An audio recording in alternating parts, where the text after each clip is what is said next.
Folks, a subscriber asked if I would do an inventory of the guitars that I own and the amps. That could take a while, but yeah, I thought it would be good to maybe do an inventory of the guitars that I have. And of course, it changes from time to time. First of all, I want to say this before I start. I've never been a person that collected guitars or tried to amass a bunch of them or really have a collection at all. Matter of fact, before, let's say 10 or 12 years ago, I only had maybe 5 or 6 guitars, maybe 7, including the bass. And what changed, of course, is YouTube. The fact I started doing some videos about guitars, and people started sending them to me to review. People started gifting them to me, some of them. And then I started finding out that you could get the economy ones, and I've sort of become the king of cheap guitars online. I'll go ahead and stake that claim, but let's go ahead and start. I'm just going to go one guitar at a time, and I might try to put them in order as to what I think about them, the ones I like the best. Let me say this, no guitar that I have from a playability point of view is less than about an 8 on a scale of 1 to 10. I make sure they play really well. If it's a 7.5 or a 7.75, I get rid of it. I trade it off, I give it to somebody. So almost every guitar I show you here will be on a scale of 1 to 10, at least an 8.5 playability wise. They might not all sound the same. And you know, me, I enjoy guitars if they play well. I don't care if they sound just stellar or not. I have the ones that I'm going to go out and gig with that do sound stellar.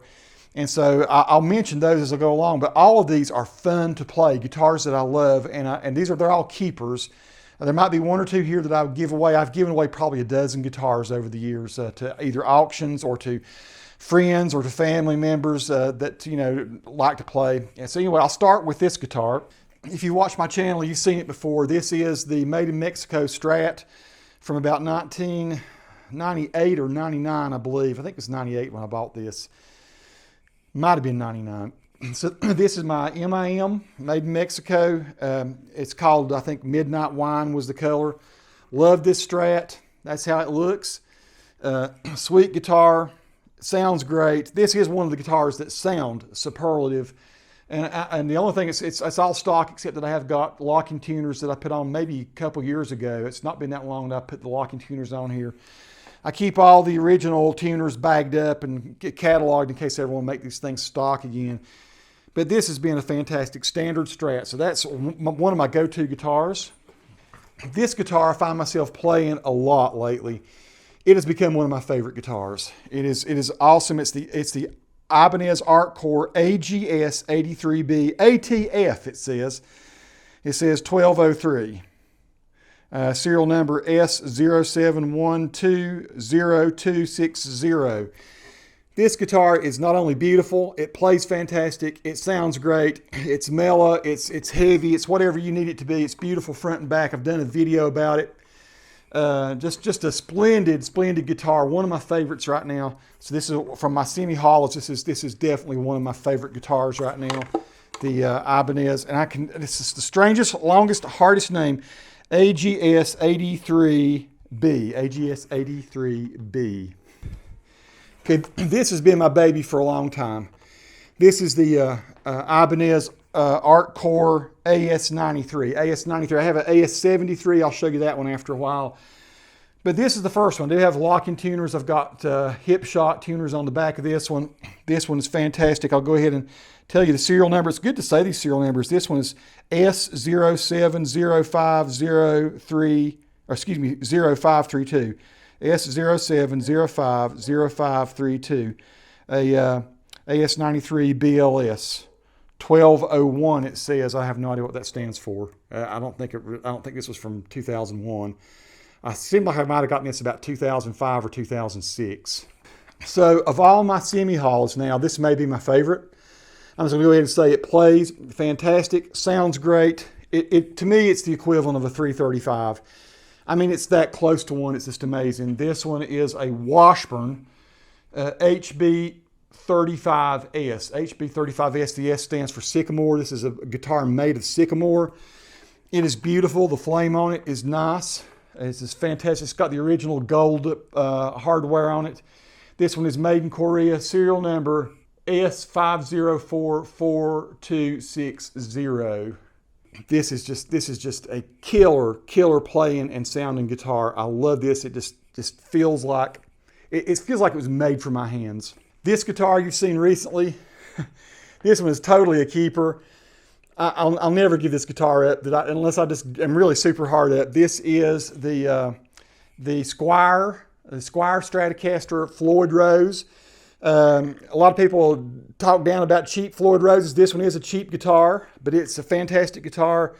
2 humbuckers that are coil tappable, so it has a 5-way switch. I've already done a review of this. Go watch my full review.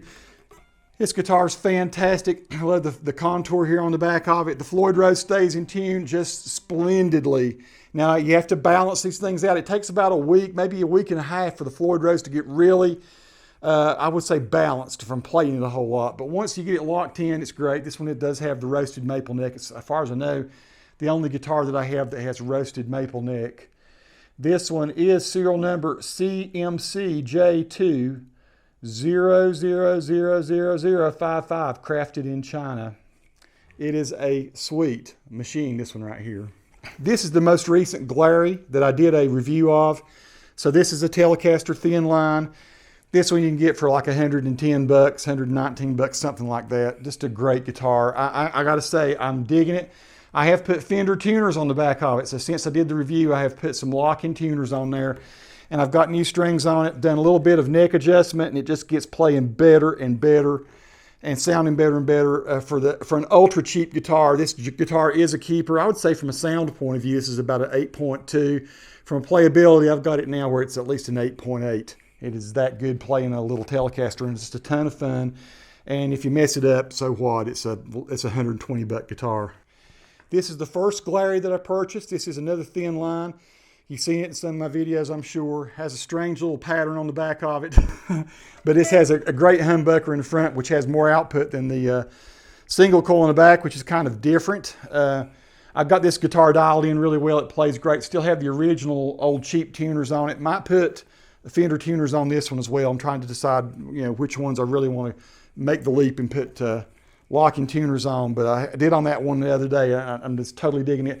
This one probably still is my favorite one of the Glarys to play just because it's so lightweight. It's just incredibly comfortable to play. This is the one that I grab a whole lot when I go to do just practice because it's just lightweight and easy for me to move around, and the neck feels great on it. It's a killer guitar. This is the G&L ASAP Blues Boy that you've seen me play probably a good bit.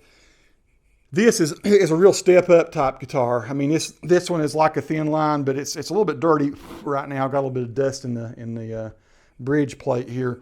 But I've been play it a lot, play it all the time. It does have a slight short up here when I go to the front pickup. Sometimes I have to do the knob a little bit for it to come in. I got to tear it open and see what's going on with that. Here's how it looks front to back. Just a superior playing guitar. This one, from just a playability point of view, is over a 9. It's great. I've not put locking tuners on it yet. Usually every guitar that I totally love, I do put locking tuners on it just to encourage me to change the strings more often. This one has a fantastic neck. Love the pickups. Just a great sounding guitar. Very versatile little Telecaster. So this is a Harley Benton. A lot of people have asked me, have I tried a Harley Benton? Well, my buddy, the guitar rabbi, called me up. He actually broke the selector switch here. It's totally disengaged and broken, and we don't know how to fix it. I might actually be cutting a hole in the back of it here that I can plug later to go in there and fix that. Great playing guitar. It sounds good. It's stuck in the middle position between the two pickups now. It's actually tappable. Way nicer guitar for an economy guitar than you expect it to be. I think these sell for about $225. Good tuners on it, good hardware. Like I say, he just turned it over and knocked it up again and broke this thing. It's totally just hanging loose. So that's got to be reconnected somehow. I don't even know how to get in there and do it other than cutting a hole in the back. But I got to tell you, nice guitar, pretty guitar. I've not played it on any video yet. You're going to be hearing it soon. Harley Benton. And I don't even know what model you call this. It's the HB semi-hollow. This is my Glary bass that I've not had a chance to review yet. It's coming. This thing plays great, sounds great, very versatile, very much like a jazz bass. It has a kind of a unique sound, really comfortable neck to play. Stays in tune great. I've probably jammed with it for about 2 hours. I need to really get to know it even better before I do the review. But this is the Glary bass. This is very inexpensive. This is maybe 150 bucks. This is what they call the upgraded bass. So it does have upgraded pickups. I think these are Wilkinson pickups for sure, and that looks like they are. Wilkinson pickups. Fantastic. I don't even know where you go on a Glary to find the serial number, so I see no serial number anywhere on it, but that is it. That's coming soon. It's a killer bass. This was my go-to bass for a good while. It's a little bit dusty. I've not even picked it up in a while because I've been just in the mode of playing jazz basses here lately, so you see there's some dust on it. But this, it has flat wound strings on it. I've got this bass set up just perfect. It's a Squier precision bass. I don't know what year it is. I can't remember when I bought it. It seems like I might have bought it in 2002 or something like that. Serial number is IC031034522. Splendid playing bass, my friends, and it sounds great. Sounds great in recordings. The neck is just awesome. So for years and years when I played bass, it was P bass. I sort of started gravitating over toward jazz. I just kind of liked some of the sounds I get with a jazz bass.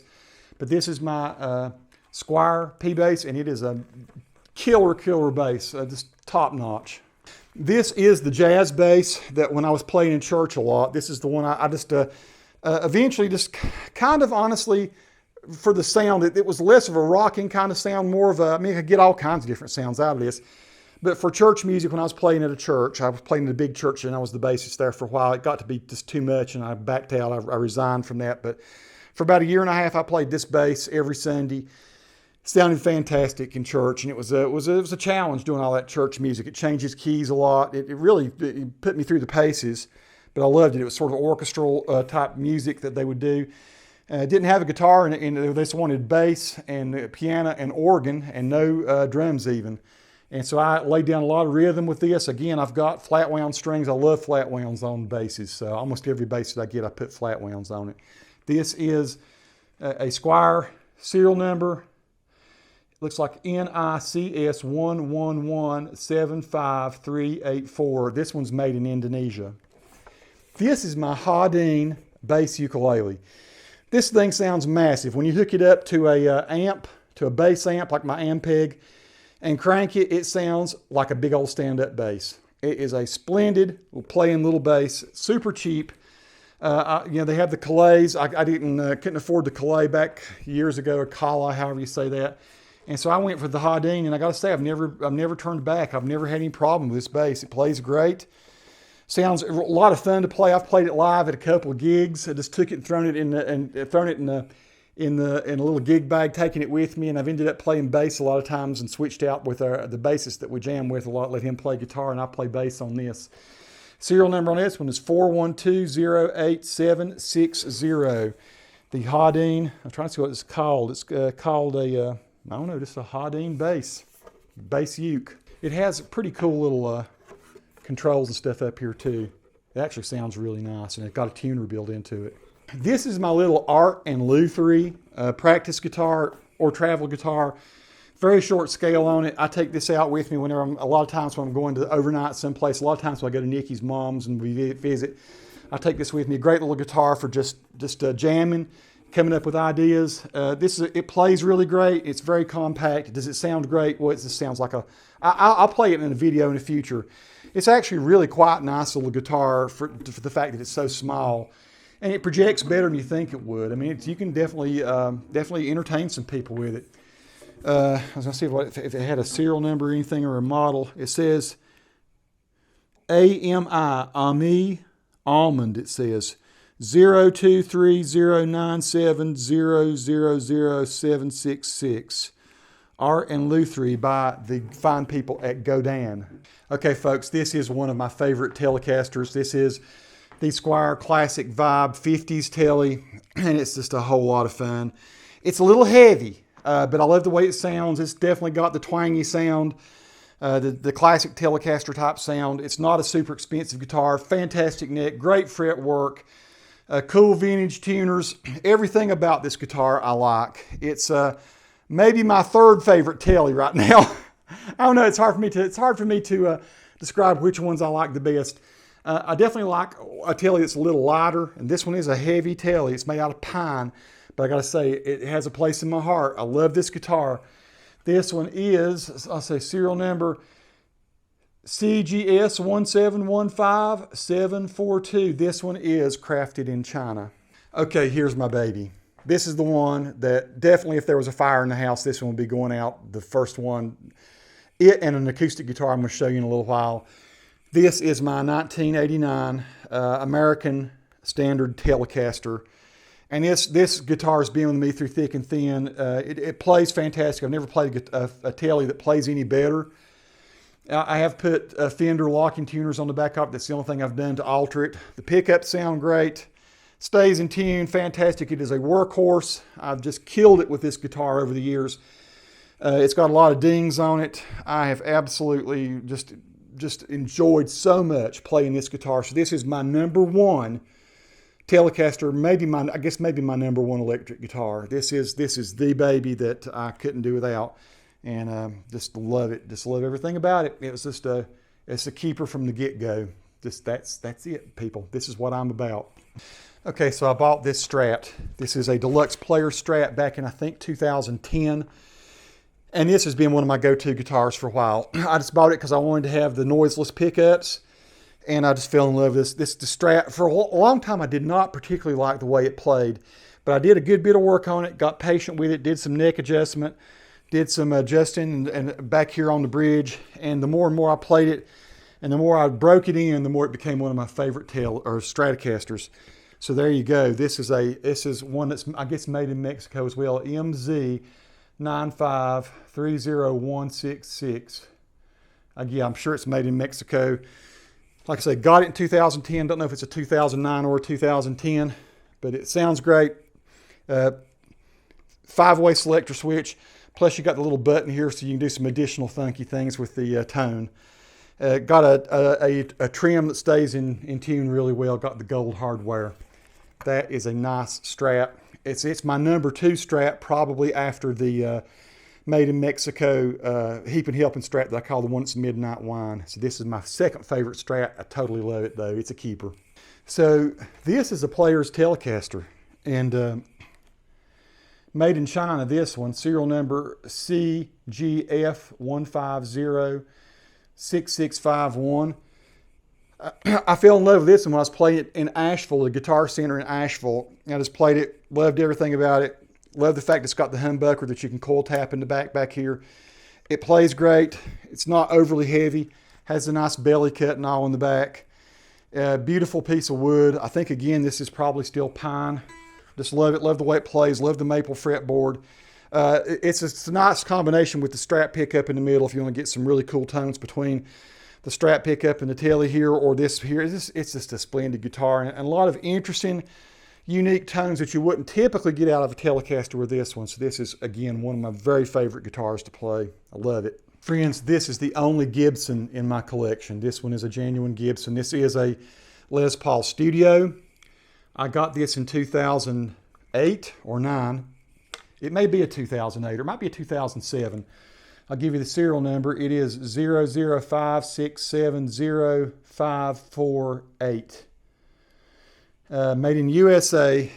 This guitar, when I bought it, it's been chambered. It's a lighter weight Les Paul, very lightweight. When I bought these were going for about $1,100, $1,200. I got it for $800 from a guy that was going through a divorce. And so he was just ready to sell it. He was selling a bunch of guitars. I love this one. So it sounds great. It's got 57 humbuckers in it. So he put the classic 57s in the guitar. Just a great playing Les Paul. So this is sort of my go-to, top-notch, best first quality Les Paul. Although I have a Washburn that I actually like a little better than this one. This one does have a different kind of mellower tone. This is more of a country rock blues type one. The other one I have is more of a really hard rock type Les Paul. It's a Washburn. I'll show you that one in a minute, but I love this one. So this is the G&L S500 that I bought last year. Just love it. Just love the G&L guitars.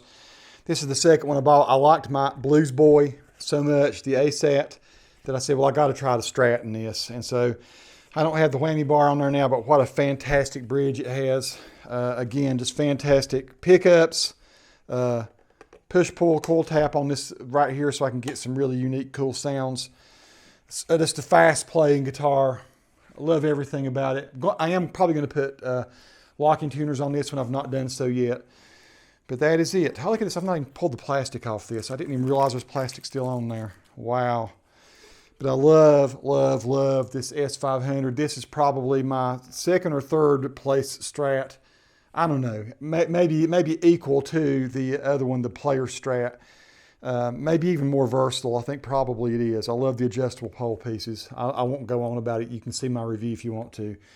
But this is one of my favorite babies. This one is serial number 200621949, made in Indonesia, G&L guitars.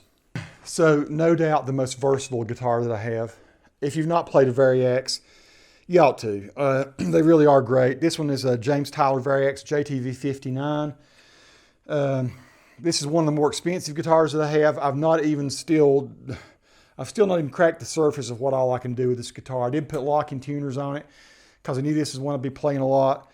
Very comfortable guitar to play, very easy guitar to play, just like a Dream Les Paul. Of course, this is the one where you can dial in all kinds of different sounds. You can get Rickenbacker sounds and Gretsch sounds and Fender sounds, and you've got various tunings. You know, you can dial in a tuning, not have to tune anything. It just automatically changes the pitch of the strings.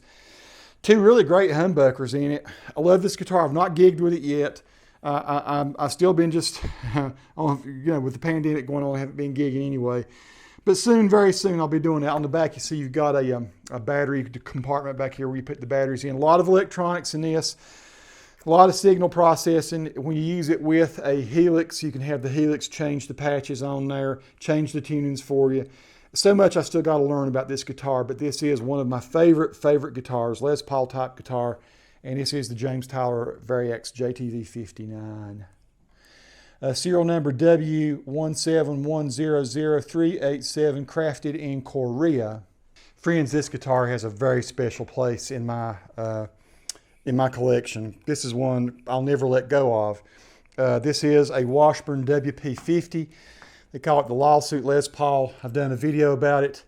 You can probably find it online and listen to some samples. This guitar sounds more like a Les Paul than just about any Les Paul I've ever played. So I have my Les Paul Studio. This one bests it from a tonal point of view. Plays fantastic.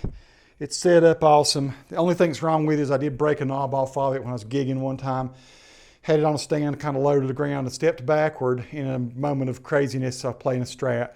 Stepped on the knob and broke it. This still functions back here. I can still turn this little piece of metal. One of these days I'm going to try to get it fixed. I don't know, I have to find a luthier probably that knows how to fix something, but that is it. This one has been through some battle. It's got Spurzl locking tuners on it, which I put together real fast one night. The night before a gig, I wanted to put locking tuners on it. I didn't get them exact. I did not do the best job. They're just a little bit wonky, but they're totally functional. But this is my go-to Les Paul when I want a real solid rocking Les Paul type sound. This is the guitar that I go, the Washburn WP50. Friends, this is a first generation Variax from back, Lord, I don't know when it came out. When did it come out? 1994, 95, 2000? I don't remember even when this thing came out.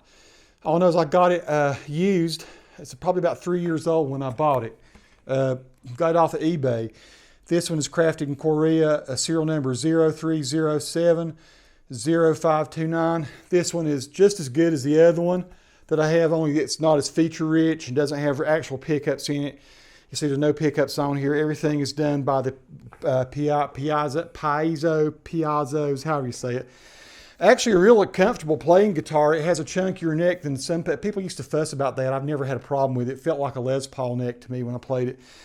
If you want to go look for a song called the Pinky Toe song, it's a very obscure song. You can look up my name, Tony Legally and Pinky Toe, and you'll hear, I think, all the guitars were done with this, the acoustics, the Telecaster that you hear in it, all of it was done on this guitar. And it tracks really well. I mean, it's been upgraded for sure. This is one I probably would sell, but I still like it for dang just sentimental reasons. It's the first Variax I owned. I got a great deal on it, and I've sure enjoyed playing it over the years.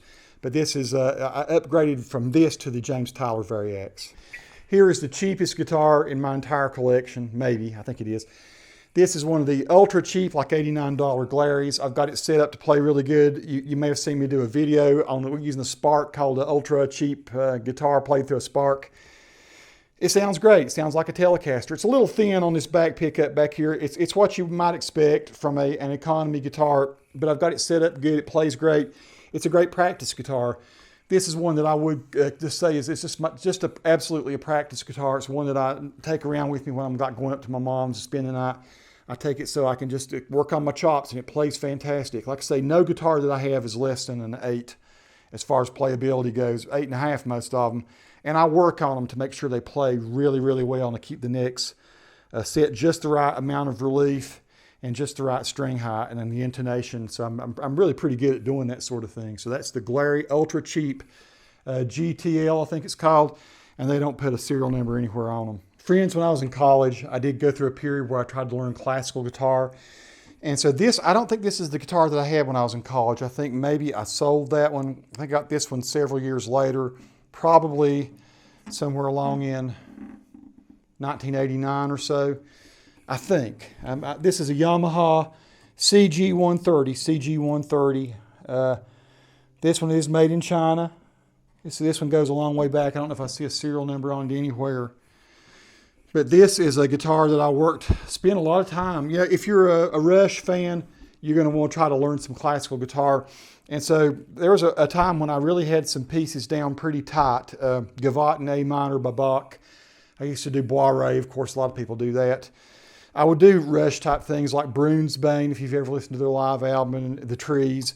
And I learned just a lot of classical guitar because I was a Rush fan. And so I still have this, and it's been a while since I played it, but there are some, I think there was one called Leaves of Trees or something like that. If you go let's look up Tony Lee Glenn classical guitar. I think you'll see probably a couple of different instrumentals where I'm finger picking on this. A lot of times I'll do alternate tunings. But this is my classical guitar, and it's a fine guitar. Plays fantastic. The Yamaha. Okay, friends, this is one of my go-to acoustic guitars, maybe the go-to. This is not my favorite acoustic guitar, but it is one of the best playing ones that I have. My favorite one is a Martin, and I'll show you after a while. But this is the Larrivee. Make sure I know the model of it. It is an LV03. And this is, of course, made in British Columbia. So this one is in Vancouver guitar, made out of just the best kind of woods. It has a Larrivee proprietary pickup system in it, which sounds just great. You can see it's just a super well-crafted guitar, very lightweight, very well put together, super playable. I have put custom tuners, locking tuners on it. These are Grover locking tuners. It has this strange little piece of plastic here for the pick guard. I don't know if you can see that the kind of sheen changes as I turn it here. So it has a little pick guard on it, kind of plastic thing that it came with. This guitar, when I first bought it maybe 15 years ago, was around $1,000 or $1,100, something like that when I bought it. So this is one of the more expensive guitars I have. But I've played literally hundreds of church services with this, doing acoustic guitar for people, whether it's finger picking stuff or just praise and worship music, strumming along with the praise and worship band. I used to play this a whole lot when I went to Woodlawn Baptist. So yeah, awesome. Those Grover tuners are just great. I can't talk highly enough of those. The Larrivee LV-03. Okay, folks, this is the Daddy Rat. This is my absolute favorite acoustic guitar. I bought this off my ex-wife's uncle. I bought this for, I think, $500. This is a 1971 Martin D28. He was just very gracious to let me have it. You can see it's been played a lot. It's actually worn out down here somewhat. I don't know if I did that or somebody else did that. I've played this guitar so much. This is my favorite acoustic. Anytime I'm playing acoustic guitar, this is the one. 1971 D28. It's just in awesome condition. I'll give you the serial number on it if I can read it from in here. Oh my, there it is. C.F. Martin and Company, Nazareth, Pennsylvania, made in the USA. Where in the devil is the serial number on it? Looks like it maybe has Grover tuners on it. I can't tell. I think it has the original tuners. Nice pinstripe down the middle back there in the back. It's just a splendid playing and sounding guitar. I'm sure you've probably seen me playing it on some of my videos on the YouTube channel. If not, then I need to get this out and play it for you guys. But this is the one that anytime I've recorded, when I was doing my Heap and Helping demos, any of those Heap and Helping songs, you'll hear this guitar very prominently on those demos. I was trying to think of what would be a really good one. If I don't have Tomorrow, if you go listen to that one, this is definitely on there. Somewhere you'll find me, this one, you'll hear this guitar on there. This is a lot of the, anytime there's an acoustic guitar on, you just look up Heap and Helping Band, Tony Lee Glenn, and you'll be able to hear this guitar on just about all those old demos. Love this guitar. This is the one, this is the second one after my Telecaster, on my American Telecaster, that I would just not let out of my sight. I'd just have to take this if the house is burning down. It's nice, beautiful guitar. Okay, friends, another really affordable guitar. This one only goes for about 159 bucks. This is an SG that you can get from Oscar Schmidt. I guess they're still making them. I love it. I love the sound of it, love the playability of it, love the fret access. Just a really killer sounding rock guitar. Just absolutely no nonsense. Made in China, super cheap. Serial number on this one is S16070836. I've got ratio tuners on the back of this thing. So you wouldn't think, that's how much I love it, is yeah, I like it so much that I actually went and put ratios on it so it would stay in tune. I could change really easy. I do plan on doing a lot of recording. You'd just be surprised for like seriously, I think it's 159 bucks. You'd be shocked how good this thing sounds. And there are some demos of me playing this. I think if you go watch my tribute to Gary Moore, just look up Tony Lee Glenn tribute to Gary Moore, and you'll see me playing this one on there. And you'll see just how great this little guitar sounds, and it just plays phenomenally. One of the cheapest ones I've got, probably on a scale of 1 to 10 for playability, I give it about a 9.5. It's that easy to play, and it just sounds killer. From a sound point of view, I give it about an 8.8 or a 9. It's that good sounding too. The pickups are just fantastic. Friends, this is the oldest, most vintage guitar that I have. This one is, I think, 1 year younger than me. I'm 57 years old, so I think it's 56. This is a Guild D50, a Guild D50. It is, yes, Brazilian rosewood, back in the days when you could get rosewood out of Brazil. This guitar, I have no idea what it's worth. It has to be well over probably 2,500 bucks. It plays fantastic. Everything is 100% original on it. Grover tuners from way back when, my friends.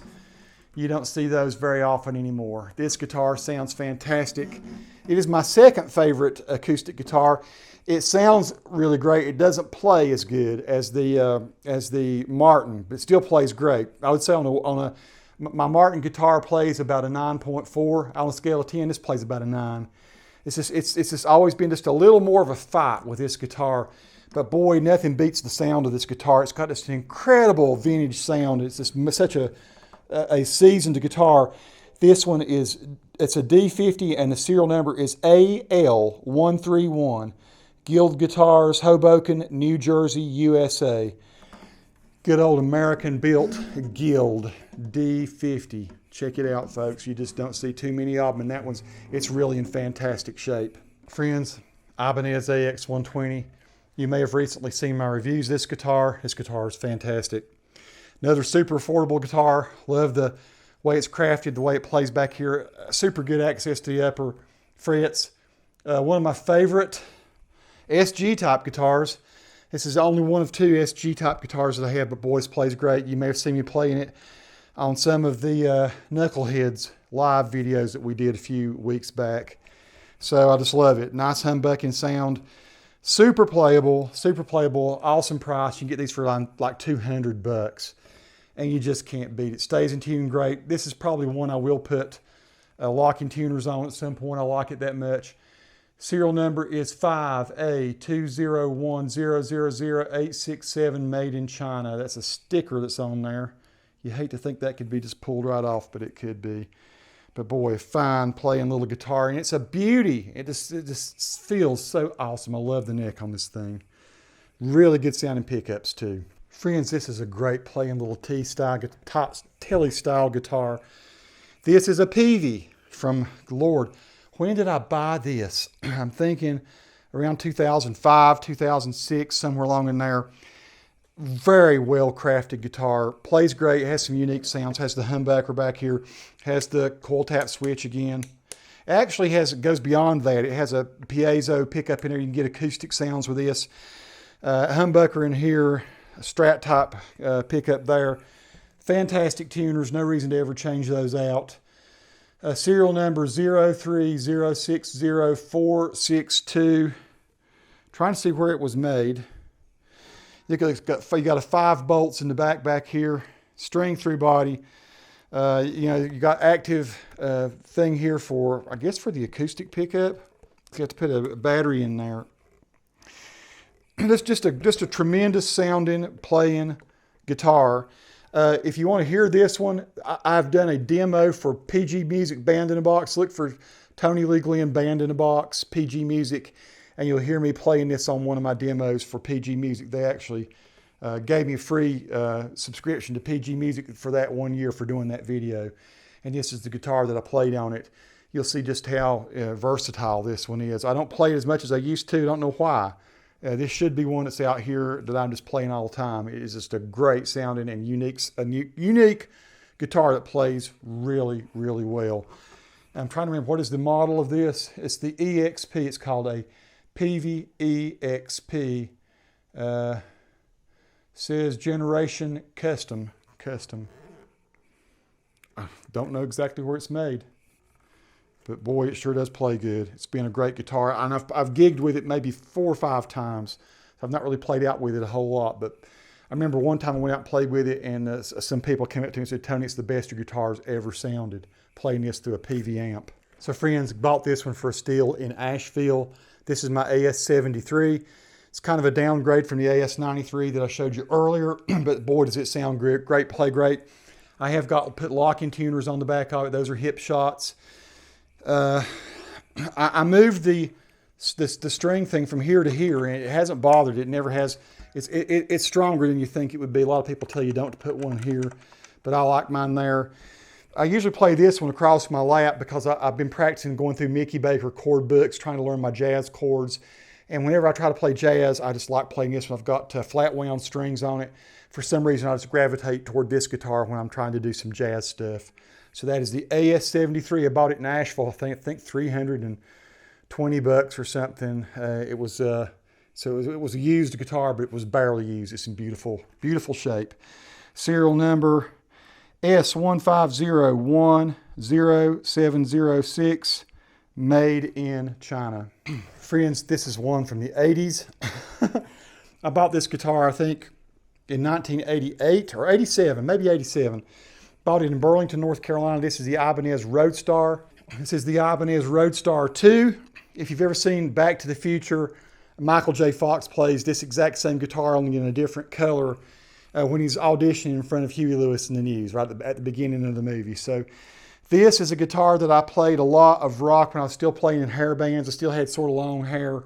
I was sort of segueing over to start going into blues and R&B at that point, but this has a Floyd Rose licensed trim on it that stays in really good tune, really good dive bombing type trim. It sits higher than most does, though. The only thing I never did like so much about this guitar, this one was a little harder to get to stay in tune, but once you get it in tune, it did great. Still all original, everything on it, the Ibanez tuners. This is a great guitar. This guitar just sounds superior. This is one of those guitars that it plays, I would say it's about a 9 from a playability point of view. Those pickups, though, sound really unique and interesting and fun, and they're really great for rock. I mean, they really are great when you overdrive these. And so I played a lot of, when I was playing Ozzy and when I was playing Def Leppard, and when I was playing, let's see, Quiet Riot, and we'd do just all kinds of different hair metal in various bands that I tried to keep together. Those kind of bands are hard to keep together, and I wasn't really so much a hair band guy. I loved the music, but I didn't have the look. And I could certainly play it, but then again, I wasn't going to stick with Motley Crue and stuff like that for long. But I did go through a phase for about 3 or 4 years where I played heavy rock, and this guitar is kind of beat up. I mean, I played some tough rock with this guitar. It's a very versatile, very excellent sounding guitar with good dive bomb capabilities. The Ibanez Roadstar 2. I was trying to see if I could see what the serial number on this one is. Yes, here it is. This was made in Japan. This is a Japanese made. E8625 6-1, I think, or 5-1. Can't hardly make it out.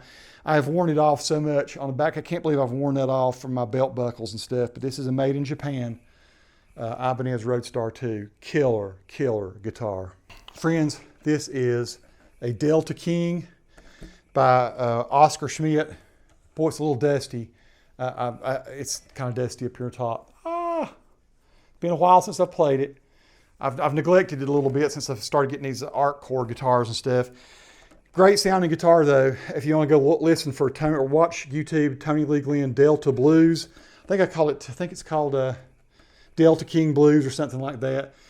And I play this guitar on it. You can definitely find maybe I'll put the links to some of these videos in the description. This guitar plays great. The only thing that's a dig about it, it plays fantastic, sounds great, is that you can only reach the A string here. It actually is much shallower. Usually on an ES guitar, the neck goes deeper down into the body, and this one doesn't. You actually can reach, you see you play your G major pentatonic here, you can play your A major pentatonic, your G or your F sharp minor type thing here, and that's about as far as you can reach on this. It kind of renders these upper frets kind of useless, and I have lost the pickup selector switch thing on here. It still works, and it turns out a whole lot of them that you buy don't fit. I've tried to buy other ones and screw it on there. I'm going to have to go someplace and see if I can find one. But that is the Delta King OE30, it's called. Really great guitar. Serial number on this one is S12070218. S12070218. I'm sure it's made in China, although I don't see that said on it anywhere, but it has to be made in China. Beautiful guitar though. Nice wood, very playable, killer tone. What can I say about this guitar? 70s Strat by Squier. Squier 70s Strat. First Strat I ever played was not very dissimilar from this guitar. So a lot of people kind of dig on 70s Strats and they say bad things about them. I love the 70s Strat that I played. Let's not forget that like Ed King played a 70s Strat for Sweet Home Alabama, maybe the most iconic Stratocaster sound other than what Jimi Hendrix did that you'll hear at Sweet Home Alabama. And this guitar gives you that kind of sound, that kind of tone. It's a great, easy to play guitar. Way easier to play than the 70 Strats that I used to play. I used to borrow one of my buddies, I think this was a 73 or 74 Strat. Later I bought a 75 Strat that I had a Kaler on it, which I ended up selling when I got hard up. Love this guitar though. Had it for like 2.5 years or so. Played a lot. Enjoy it. It's just a great playing, great sounding Strat. That doesn't break the bank. This is about a $400 guitar, and I don't know if you've noticed a theme here. I've got a lot of natural colored guitars. I don't like flash guitars. I really prefer the look of natural wood probably more than anything. So I also like the look of this one a lot. The 70s Squier Stratocaster. Here's my other A&L guitar. This is a 12 string. This guitar sounds great. I used to play an old Epiphone 12 string that didn't play nearly as good as this one. This one just plays really nice. The neck's in great shape. I usually keep it tuned to standard. It never has seemed to pull or lift or anything. Still very playable, nice guitar. I use it from time to time. It's been a while since I've recorded with it, but this would be my go-to if I needed a 12 string sound. And you can see it's a beautiful, beautiful guitar. It was a very affordable guitar. I'm not sure where this one was made. 12 string cedar antique burst, 12 antique burst, 026548000275. This has Godin on the inside of it. I'm trying to see where it says it was made. It says it was made in Quebec, Canada, right? I think it's Canadian made. I don't think I paid more than $350 for it, maybe $400. Really nice 12-string guitar though. Anything A&L makes, Godin, just really first-rate guitars in my opinion. Friends, this one is super special to me. This is the Indiana Strat that was given to me by Matthew Patton from Matt's Big Dream. You can see it's written on the back here. And so yeah, he had it all kind of decaled up. I somehow or another kind of messed up the decals, ended up taking them off, but you can still see the TLG on here where he'd actually created a TLG thing for it. I like this guitar so much though. I re-necked it. I messed up the neck. I was using it as a practice guitar and I just played too rough with it, I guess. But I did put a new neck, a Fender style neck on this. As you see, I got it. It was like a $59 neck that's no longer, you can't get it anymore. I did put Fender locking tuners on it. So this guitar honestly sounds as stratty as any Strat that I've got. It really sounds like an old school Strat, and it's very lightweight, and I enjoy playing it. I will never let it go. It means a lot to me. Great playing, great sounding, and it came from a friend. This was gifted to me from Matt, from Matt's Big Dream. Go subscribe to his YouTube channel if you get a chance. Matt's Big Dream. Friends, this is the only guitar that I've ever gifted to someone that made its way back to me. And it's a young man thought he wanted to play guitar, and then he just decided after about a year of trying that it was not for him. And this one is a Squier. I don't know what happened to I may have actually scrubbed Squier off the front of it. But this is a Squier, a very early kind of Squier. I would say from about 1992 or 93. One of the first Squiers I ever played. I think it had ceramic pickups. These were humbuckers, and they sound really great. This guitar plays great. I gave it to him because it's a really good playing guitar, and I did have, I think these are Spurzl locking tuners on the back of this one. Pretty sure they are. Spurzls, yeah. So great playing guitar. I've never played it on any YouTube video. Like I say, for a while I'd given it away. He brought it back to me and said, no, you can give it to somebody else if you need to. So one of these days I might give it away to somebody else. But it's a great playing guitar. I have to say this, I've never screwed the whammy bar into it. It was a guitar that I always just played kind of regular style guitar. You know, I'm not doing a whole lot of diving or anything. So I don't even know how the bridge works, although I know it has the springs and stuff in there. But I liked this guitar first time I played it. I think I paid $200 for this. Bought it in Waynesville, North Carolina, a little music store on one of the back streets in Waynesville, North Carolina. Long time ago. Great playing little guitar though. Very unique sound. Boy, this is a special little player. This is a Squier Duosonic. So Chris Buck is big time pushing the Duosonics now. He likes them a lot. Serial number CGRK08001056, crafted in China. I bought this guitar. It's one of the first guitars that I bought after I left my ex-wife. So it was a celebratory guitar. It's so much fun to play shorter scale. Really great sound, very unique. Look for a video called Tony Lee Glenn Barrel Housing and you'll hear me play this video. This guitar has a very unique, cool, honky kind of sound. You may be a little surprised to see this one. There are some videos of me playing some instrumentals with this. This is a Hohner. Now, I played a Hohner back in the 80s at Myrtle Beach one time and just fell in love with that guitar and wished I could have had the money to have bought it. And so years later, I found one very similar to the one that I played at a music shop down in Myrtle Beach. And I bought this one, I think, in Morganton, North Carolina. It is an HF75, made in China, model HF75. I was going to see if it had a serial number on it anywhere. A lot of these Chinese guitars that are real cheap don't have a serial number. I think I only paid maybe $169 or something for this. This guitar plays great, sounds great. It has like a classical type headstock, but it is made for steel string. Sounds really good, and so I used this guitar for about 2 years. I'll always remember this one and keep it. I used it for when I played in prison ministries. So I used to participate in prison ministries for youth over at the Foothills Correctional Center. And this is the guitar that I played. I put this on it here rather than trying to tie some string up here. Put that strap lock right there.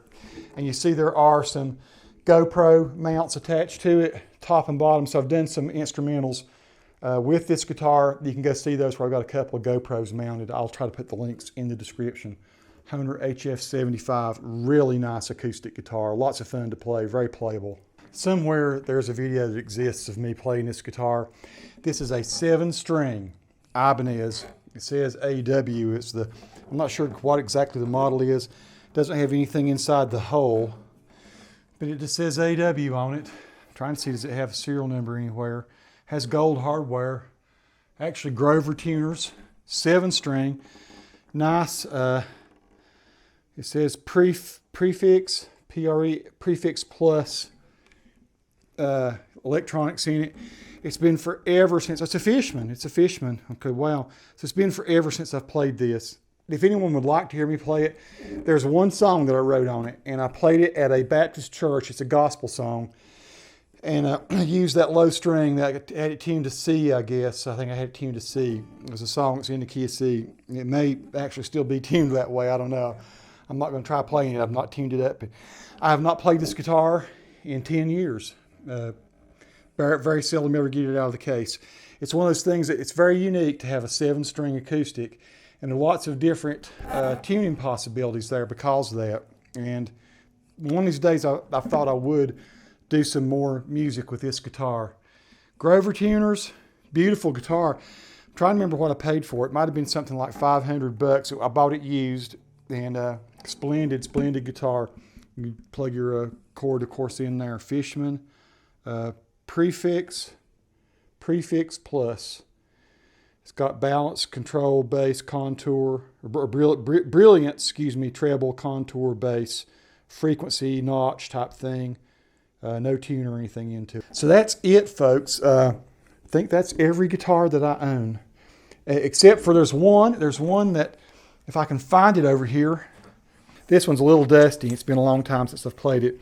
But this is a cigar box guitar that was gifted to me by a guy named Art Landeck out of New York. So Art owns it has a Camacho with a scorpion on it, cigar box. It's got a Telecaster pickup. It's got a bolt back here for the bridge. And it actually has a really cool tone. It only has 3 strings. And I did, if you look, a thing called Soybean Blues, I think, a Soybean Field Blues. It's a blues that kind of a little jam that I did on this. And it's just kind of a Delta blues type thing. And I have some video from down around where Nikki's from in Red Springs, from just driving around looking at soybean fields. And so Art sent me this, and it's a fun, cool little guitar to play. And it's been a long time since I played anything with it, but I tend to play slide on it. It sets kind of high. It's not the kind of guitar you'd want to fret. More of a slide playing type guitar, so you can check that out sometime. Soybean Field Blues. So this guitar stays under the desk in my office. When I have a break or something, or take a lunch break, or have an idea for music, or just want to practice, I use the Traveler. Really nice. It sounds almost like a Telecaster. As you can see, it's got a Telecaster pickup. It also has a piezo, however you want to say it, and so it can sound really nice acoustically too.